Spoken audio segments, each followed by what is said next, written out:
Hello everybody, welcome to week 2 of Case Management Practice 2, in which we investigate early intervention and preventative practices through understanding the background of childhood development stages and recognising where there may be incidents of abuse from what we can observe with our client group.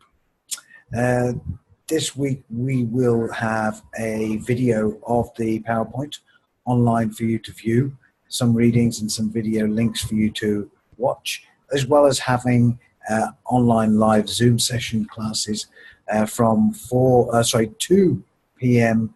on Saturday this week and 4 p.m. on Sunday this week for half an hour only.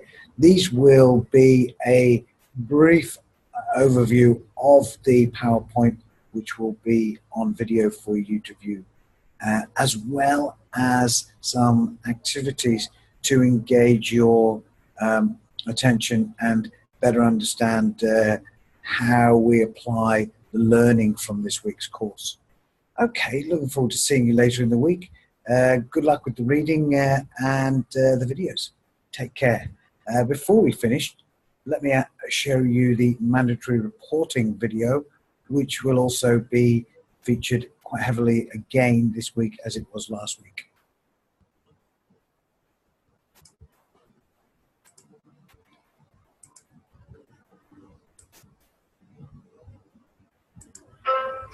All members of the community have a responsibility to protect children.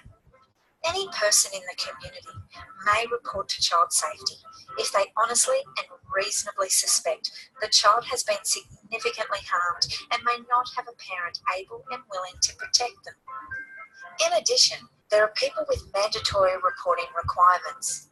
These include doctors, registered nurses, approved teachers employed at a school, police officers, persons engaged to perform a child advocate function under the Public Guardian Act 2014, employees of licensed and departmental care services, and employees of the Department of Communities, Child Safety and Disability Services. Mandatory reporters are required by the Child Protection Act to report to child safety when they form a reportable suspicion.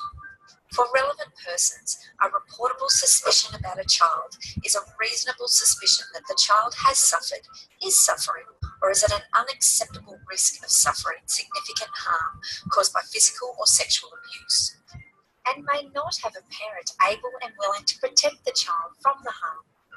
Mandatory reporters must report to the department a reasonable suspicion that a child is a child in need of protection caused by physical or sexual abuse. Mandatory reporters should report to child safety a reasonable suspicion that a child is in need of protection caused by any other type of abuse. Any person may report to the department a reasonable suspicion a child may be in need of protection no matter how this arises. Where concerns do not meet the child in need of protection threshold, an individual may continue to work with the family or take other actions to help. It is important to know that reporters are not responsible for the assessment or the final decision makers of whether a child is in need of protection. They only need to honestly and reasonably hold a suspicion that a child is in need of protection because a child has suffered, is suffering, or is at risk of suffering significant harm, and the child's parents may not be able and willing to protect them from harm. The final determination about whether a child is in need of protection will be made by child safety.